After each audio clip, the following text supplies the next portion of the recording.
Video murojaatdan chiqmoqchimiz, ya'ni arz qilmoqchimiz. Bu video kerakli joylarga yetib borish kerak bo'ladi O'zbekiston qonunchiligida. Gap nima haqida ketyapti? Bizning soha mashinalarga gaz qo'yish va ularni qayta jihozlash bo'ladi. Ya'ni gaz qo'ygandan keyin bilasizlar, qonun qoida bo'yicha texpasportlar oldin zamin qilinardi, almashardi. 2025-yil 1-noyabrdan boshlab bu sistema onlayn tizimga o'tib ketdi. Odamlarni ortiq sarson qilmaslik uchun, texpasport zaminiga ortiqcha pul olmaslik uchun bu prezidentimiz tomonidan belgilangan qonun bo'ladi va biz bu qonun asosida 1-noyabrdan ish boshladik. Har bitta avtomobilga gaz qo'yganimizdan keyin mana bunaqa tizim asosida onlayn registratsiya qildik. Nima bo'ladi onlayn registratsiya? Keladilar, gaz qo'ydilar, texpasportlar onlayn registratsiyaga kiradi. Ko'chada ketyaptilar, GAI xodimi to'xtatdi.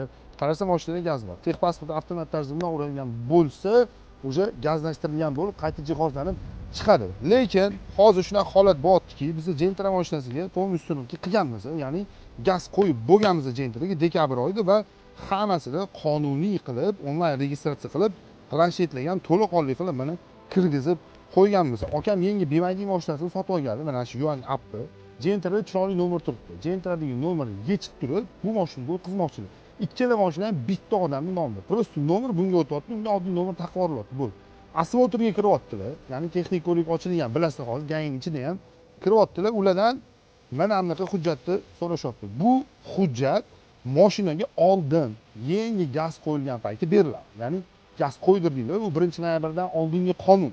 Gaz qo'ydirdinglar, bunaqa guvohnoma, tasdiqnoma, hamma narsa uстановочный laboratoriy akt beriladi. Uстановочный akt tagida laboratoriya akti, balon sertifikati berilardi va shu asosda keyin texpasportga gazlashtirib yoziladi. Texpasport gaz deb yoziladi. Hozir yangi onlayn tizimdan keyin bu narsa avtomat tarzda yo'q.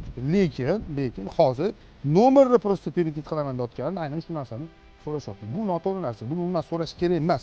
Avtomat tarzda QR kodni o'sha texpasportga gazlashtiriladi. Dvigatel o'zgarmayapti, kuzov o'zgarmayapti, hech narsa o'zgarmayapti. Faqatgina u nomer bu yoqqa o'tyapti, unga oddiy nomer taqoriladi. Shu narsaga aynan hozir Sobir Rahimovdan Qoraqamishga bekorga bu odamni ovora qilib, shu narsaga ortiqcha pul to'lashyapti.